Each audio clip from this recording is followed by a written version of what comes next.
Hello, I'm Richard. This video goes into a little more detail on the 7 points for future prosperity for teenagers. I'm passionate about helping teens, and I've spent 25 years in leadership development courses with teens and also 20 years in the fatherhood movement and men's movement in Australia. I'm passionate about helping young people today find their future, find themselves, and be successful. So here are the 7 steps involved. Let's look at step 1, the future, rapid change. The future is changing so fast. Let's take mobile phones, for example. I remember a time where the Nokia mobile phone was the best. It was tiny, it had the best menu system, the best build, the best reception. You walked into every phone shop and all you did was see shelves and shelves of Nokia phones. They commanded the majority of the world mobile phone market. In 2007, Steve Jobs introduced the iPhone for the first time. Nokia laughed and scoffed at him. 3 years later, Nokia were dead. I also noted with interest last year in December, the Finnish Prime Minister made an announcement in Parliament where he blamed Apple for screwing up the Finnish economy. That's funny. So in 3 years, we've seen a multi-billion-dollar global conglomerate that owned the market collapse. Also today, the largest taxi company in the world has no taxis, called Uber. The largest motel company in the world has no real estate. It's called Airbnb. The quickest way now to make $1 million is to write an app. So the future is full of these changes. And there are 3 key things in the future that are going to be very significant. 1, it's the convergence of multiple technologies to bring connectivity, convenience, and speed to people's lives at a level not experienced before. You're going to see traditional industries shake up dramatically with respect to what they're doing, how they're delivering it, etc.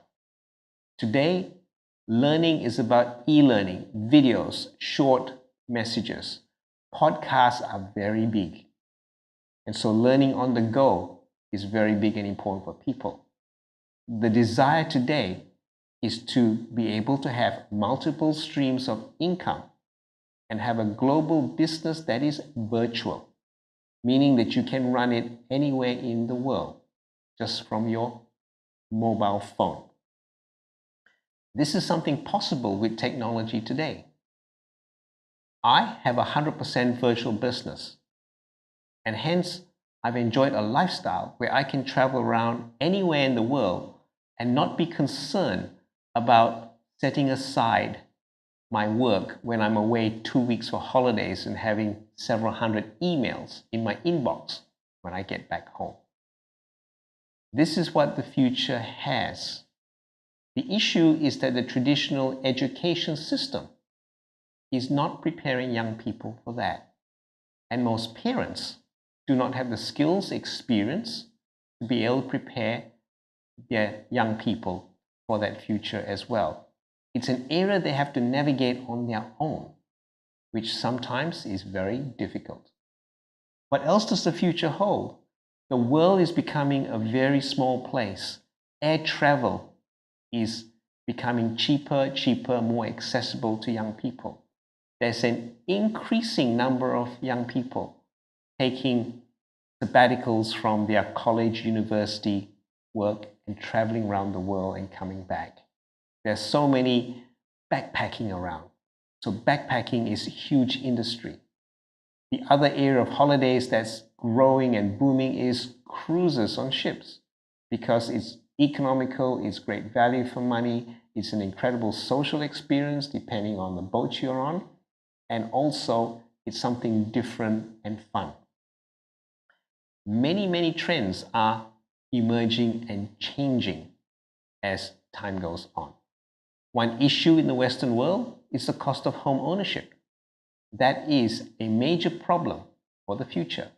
How are young people today going to be able to afford to buy their own home, to take on a mortgage that is huge, and have an income that is not sustainable in paying back that mortgage? Then the other issue is rents. Renting is expensive, so you have to share. What alternative do they have if they go down the traditional route of just a standard job? Doesn't look good. So the future has rapid changes. And when the future has rapid changes, it's about one profound question. Are you able to ride the waves of change, or are the waves of change going to swamp and drown you? That's the profound question about the future. Let's look at the second point. Trends. What are the trends happening? When you look at technology, there is now a huge push in the future for convenience. The smartphone now is becoming the most powerful little supercomputer in your palm. You can have connectivity anywhere. You can travel and not have to speak the language with digital translators. You can have your bookings done online anywhere before you go anywhere, just about. You can make payments online. So the convenience of digital convergence is very significant. Very soon, the digital home, your car, your internet will all be connected seamlessly, which will give you amazing convenience and flexibility. However, this trend is only available for those who can afford it. Those who cannot afford it will not be able to enjoy all those facilities. In certain cities now, you cannot pay for a toll. You have to do it electronically. And so if you didn't have internet, you didn't have a digital transponder in your car, and you wanted to write a check to pay for your toll, you couldn't do it. Some time ago, you were allowed to sign for your credit card purchases. In August last year in Australia, that stopped. And so you had to use your PIN, whether you liked it or not. That caused a lot of older people consternation because it's not something they wanted to do because they couldn't remember their PIN number. That's an example of trends. In the area of health, there are many trends happening as well in terms of real-time monitoring of your body conditions. So fitness trackers, Fitbit, all these things are the rage. But in the future, you're going to be able to have watch, like the iWatch, have multiple sensors which attach to the watch band, which will enable you to measure a whole range of different physiological conditions, have it pipe straight into your iPhone health app, which then can connect to this huge medical database around the world. That has never been available before. And that will change the health industry and create enormous opportunities for those that know how to use it. Another trend that's coming in is in entertainment, is your virtual reality headsets. In the first quarter of 2016, the three big players are scheduled to release their consumer versions of the virtual reality headsets. That technology will very powerfully gain a huge foothold in the area of gaming, in the area of tourism, in the area of visual experiences, and then also personal development and health. So all those areas are going to be very big with virtual reality technology. So these are just some examples of trends happening. In terms of global economic trends, the current world financial system is teetering on collapse. There is going to be a whole new economic currency system happening in the future. It's already been developed and poised to shift to come in. That will bring massive change around. The other issue with change is that the pace of development of Western societies is not sustainable with respect to growth, the environment, resources, etc. So there'll be massive change with respect to that. So these are just a few of many trends happening in the future that are going to impact on everybody's lives. Let's look at point 3, beliefs and thinking. When you look at beliefs and thinking, this is the core of everybody's perception and paradigm of their world. It basically describes the model of their world that they live in, particularly in their mental reality. So your beliefs and thinking determines the results in your life. If you have a narrow belief system, narrow thinking, then any change will threaten that, and they'll be resistant to change. So having an open mind, having a belief system that is flexible and not rigid, but knowing the core beliefs that are not negotiable is extremely important. The challenge teens have with beliefs and thinking is that their beliefs and systems and thinking is all driven by the media, by movies, the internet, social media, video games, etc. And so the culture they're immersed in is this very high sensory one that stimulates them at a high level, which perpetuates an addiction to that stimulation, which is not healthy. And so that stimulation separates them from the inner knowing of who they are. Beliefs and thinking determine how you live your life, what limitations you have, and the results in your life.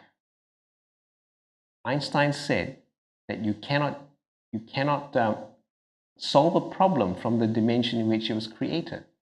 And so when you have a belief system, trying to change it from where that system's created doesn't work. You actually have to step out, look in, and then be able to make strategic changes to modify that. Most times, belief systems are so ingrained that it's too difficult to take a belief system, throw it out, replace it with a new one. So it's much better to look above and see strategically where it can be modified, shifted, changed in various parts, and then over time, the whole belief system will move from one to another. When you look at thinking, thinking requires a skill set. When people do not know how to think clearly, they get into trouble. And this is typical of many teens who do not exercise the discipline of mindfulness and clear thinking, which is critical for success in the future. You are what you think, you are what you eat. This is extremely important. How you see yourself determines your results. Simply put, your perspective on your position determines your power. So how you see where you stand and who you are determines whether you are empowered or disempowered. Very important. So beliefs and thinking is a very big area, and it is core and central to prosperity for the future. Your prosperity, your team's prosperity is directly proportional to your thinking and belief system. If you believe all you can do is go and do your work, come home, take the paycheck, and that's all you've got to work from, then that's the result you're going to get in your life. If you believe that there are many possibilities and that you can be abundant, you can develop multiple sources of income, and you're not stuck in one place, then that will become the result in your world. So how you see, how you believe is extremely important.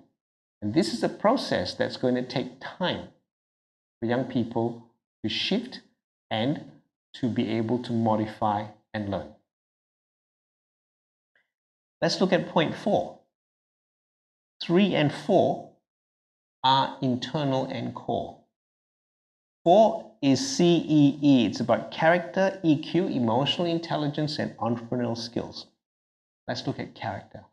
What is character? Character is who you are when no one is watching.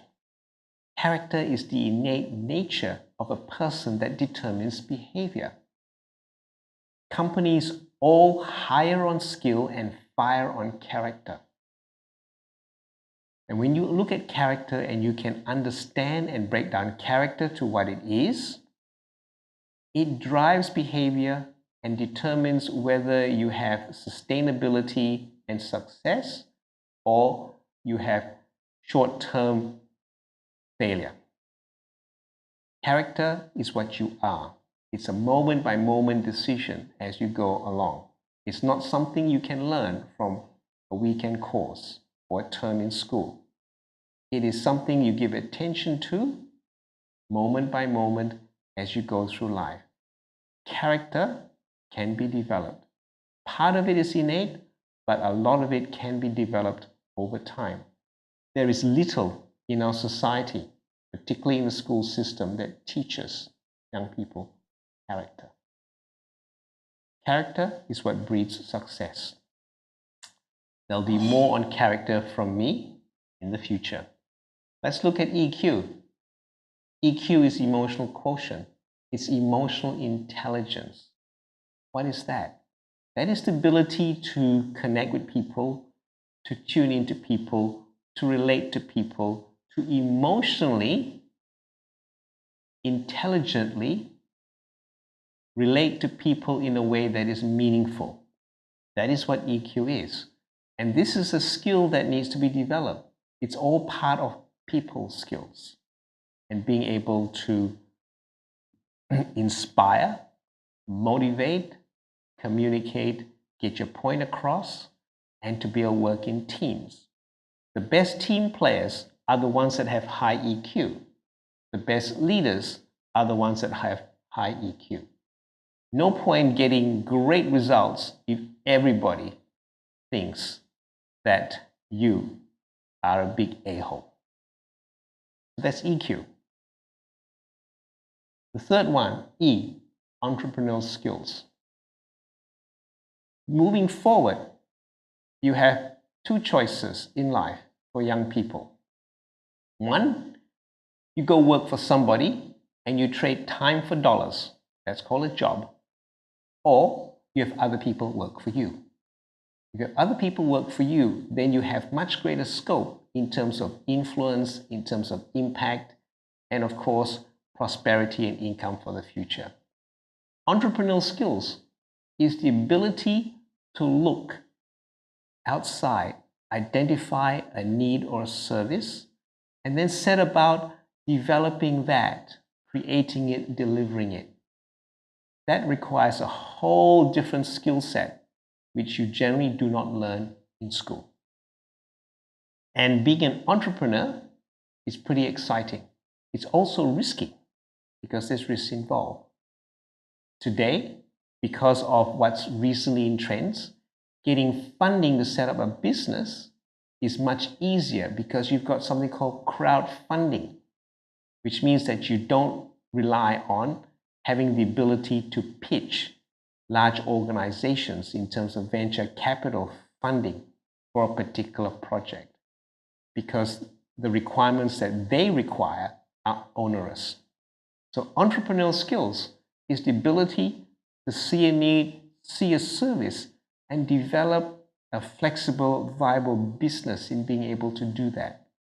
And because today it's easier to build a global business rather than a local business, the tools to do that on the internet, the information that you can learn on YouTube and e-learning, and all of that on the internet is free.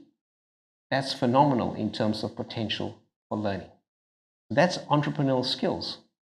And these three are essential skills for teens to develop And they will have to actually take the initiative and make the time to seek and build these themselves. The parents who are aware can certainly help. And there are many resources in this particular area. I hope to produce a video pointing people in that direction. Let's now look at point 5, learn about technology. And when you learn about technology, all of a sudden, that opens up your world. For example, my wonderful mother, she's now 83.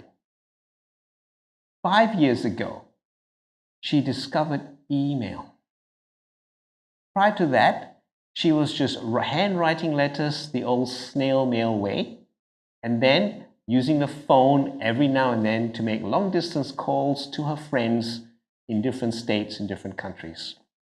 Then she discovered email on the internet.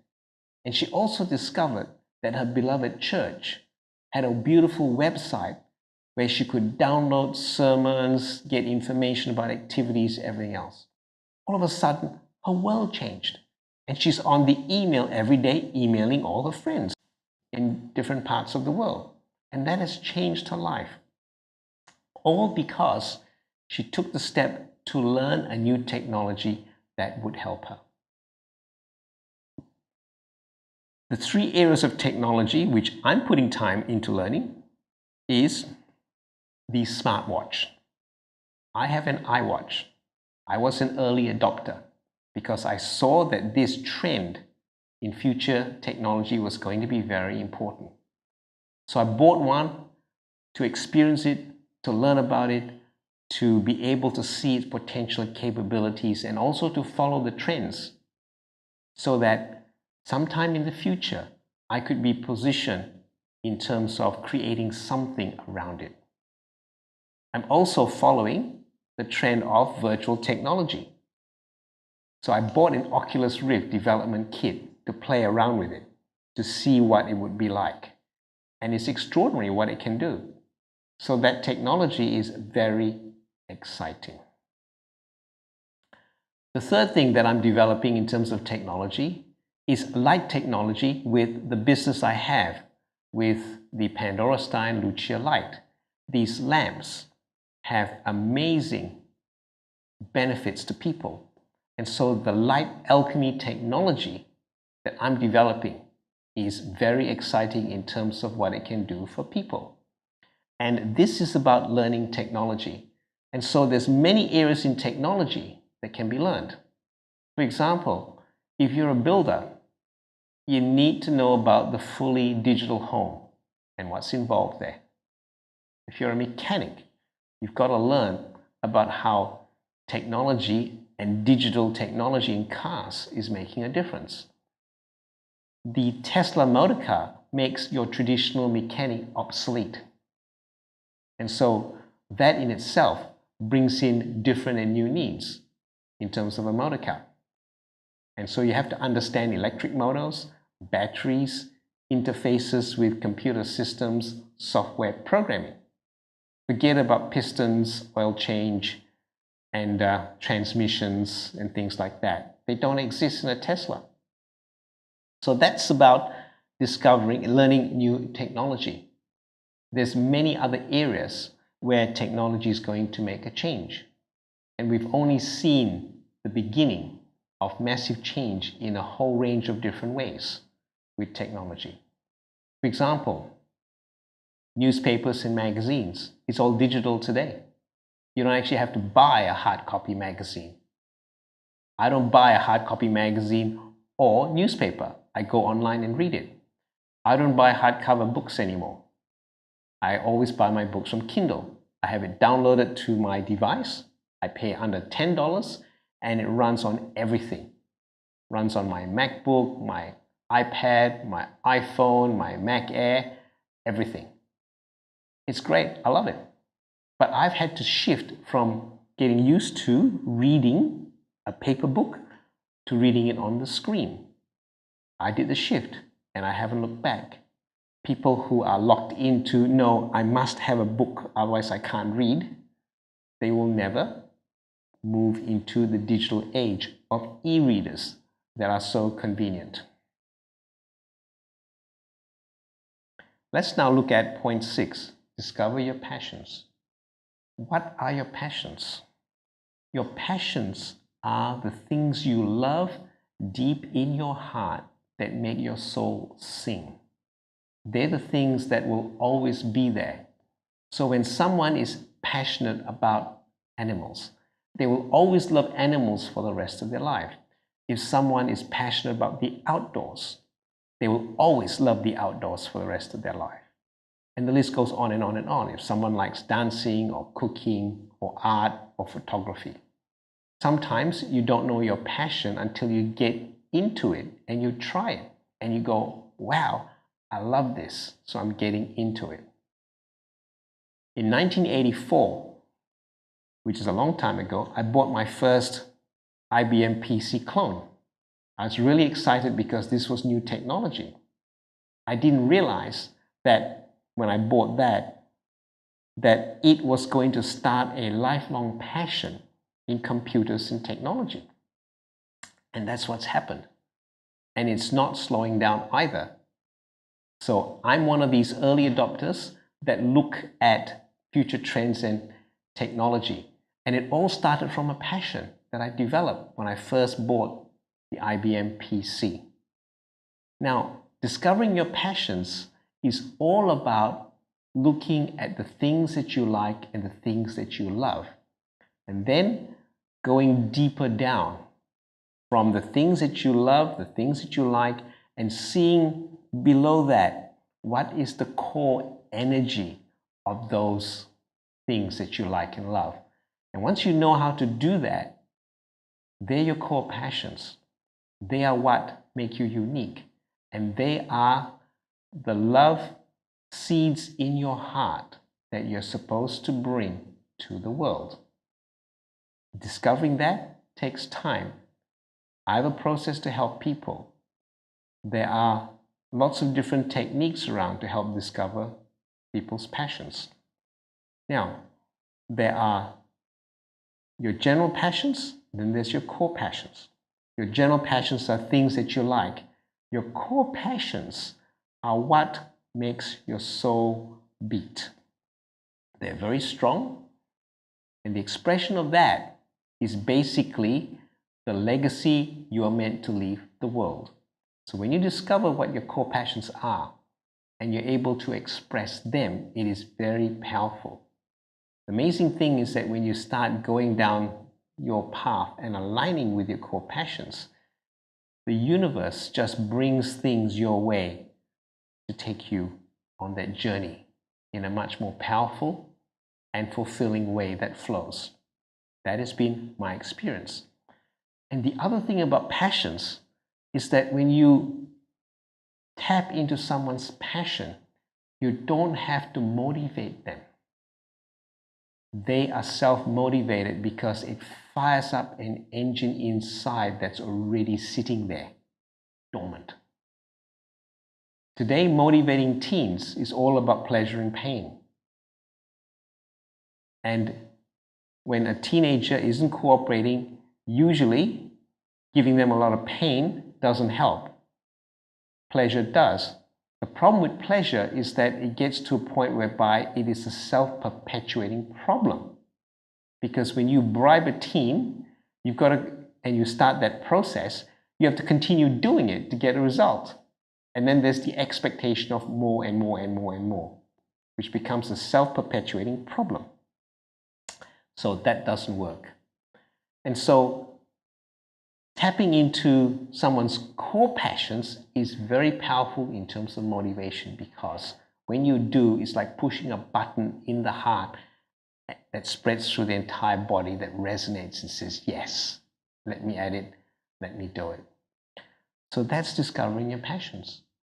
And for teens to do that, discover their passions, is very powerful, because most people in life go through life and have no idea what their passions are and just live, inverted commas, an average, normal life.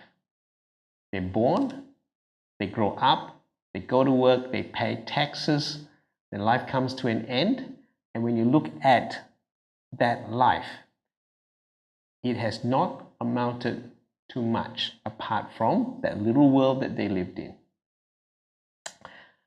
Let us now look at the last one. Believe in yourself. This is fundamentally the most important one. If you don't believe in yourself, if you don't believe you can, you can't. If you don't believe in yourself, who will? But people believing in yourself and you don't believe in yourself, then guess which force wins? You. And so believing in yourself is about coming to a point of understanding who you are. You are not what you think. You are not how much money is in your bank. You are not your achievements. You are not what other people tell you you are. You are not your possessions. You are not where you live. You are much more than that. And when you discover the spiritual nature of who you are in relationship to the entire cosmos and universe and divine creator, then from that position, from that knowledge, from that awareness, is the ability and power within you to do great things. However, the challenge is basically the hero's journey to discover a cause and a call, and then overcome the challenge to fulfill that. This is all about believing in yourself. And we have myriads of stories, movies, which talk about the hero's journey. And the hero's journey is, first of all, going from a nobody, then a discovery about something of themselves, then a belief that this is right, this is true, and then a call and a challenge to go out and fulfill that part of themselves. And then the story ends in a powerful ending when the hero fulfills their destiny. This is the hero's journey, and it's all about believing in yourself. Now, telling someone they're good and them believing they're good are two completely different things, because underlying the conscious mind is the subconscious mind that is very large, very powerful. So if in the unconscious mind there are imprinted beliefs which they picked up at an unconscious level, where they feel they're no good, they amount to nothing, they're a failure, they're not worthy, when you have all that sitting there, then believing in yourself is very difficult. When you see the great achievers in history, they've all had this in common. They all believed strongly in themselves. So how does this start? This starts by looking inward and taking an objective look at who you are and what's possible, and ignoring all the negative beliefs and values that have been taken on that do not serve you. I've been very privileged to work with a number of young people.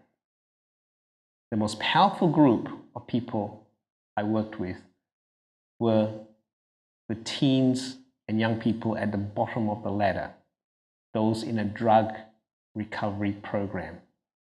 And it was either this program or jail for them. And these were school dropouts and young people that committed every crime under the sun except murder. And to be able to take them from a place where they completely didn't believe in themselves, for them to see some of their magnificence, some of what's possible, that they actually had a good brain, and that they could believe in themselves, the turnaround was dramatic. And one of the most fulfilling times in my life was to be able to facilitate doing that. And so for teens to prosper, they have to do this huge paradigm shift from not believing in themselves to believing in themselves. And we will see many great things come from our teens, because they are the leaders of our future. I'm Richard.